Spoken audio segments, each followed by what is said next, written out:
Selamat pagi pemirsa, selama 5 menit ke depan Anda akan bersama saya Putri Salsa dalam acara Linjur TV, membahas setiap pertemuan mata kuliah teknik reportase dan investigasi berita. Pemirsa, sebelum membahas pertemuan pertama, sebelum itu Anda harus tahu terlebih dahulu perbedaan reportase dan investigasi berita. Reportase adalah proses pelaporan sebuah berita atau kegiatan peliputan berita serta pengumpulan fakta mengenai unsur berita dari berbagai sumber atau narasumber yang kemudian disusun dan disajikan ke publik.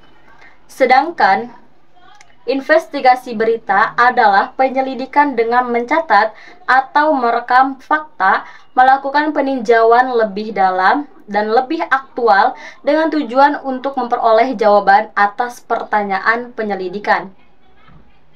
Pemirsa, mata kuliah teknik reportase dan investigasi berita ini memberikan pengetahuan tentang perencanaan, persiapan dan pelaksanaan wawancara berita serta bentuk penyajiannya baik secara langsung maupun tidak langsung, serta dengan kemasan topik terkini dengan melibatkan satu atau lebih narasumber dari sebuah peristiwa.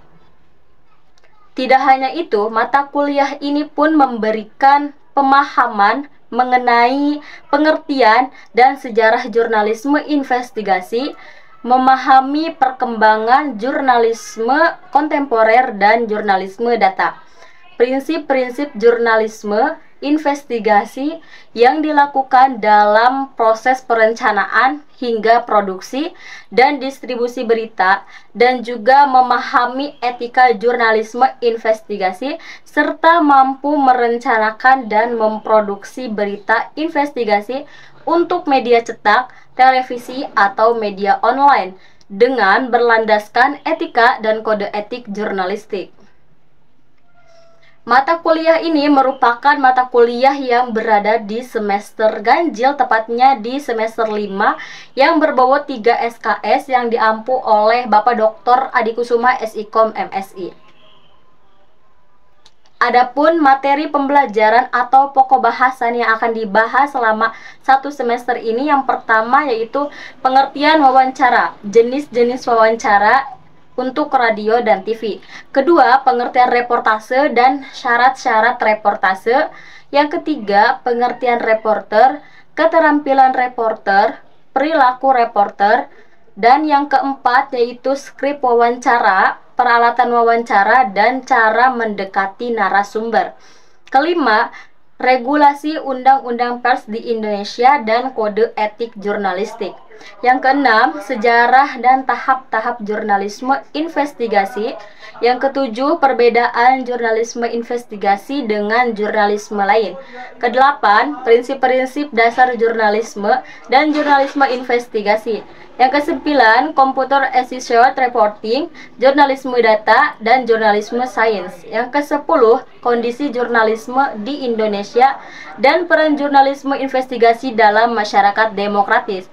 Yang ke-11, landasan etika jurnalisme data dan etika dasar jurnalisme investigasi. Yang ke-12, sifat, jenis, tujuan, struktur, dan laporan pada penulisan berita investigasi.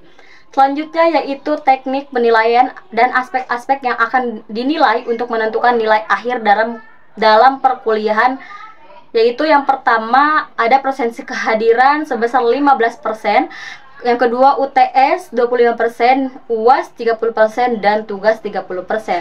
Adapun tugas yang harus dikerjakan oleh mahasiswa, yaitu yang pertama ada tugas mingguan berupa pembuatan tugas mandiri learning journal, yaitu mahasiswa membuat rekaman audio atau video, dan yang lebih diutamakan itu adalah video berdurasi 5 sampai dengan 10 menit dengan gaya reportase berita yang berisikan laporan pembelajaran dari pertemuan sebelumnya.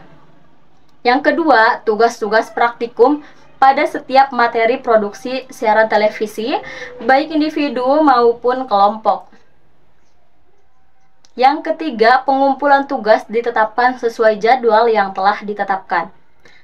Jika tidak, maka dianggap tidak mengerjakan tugas.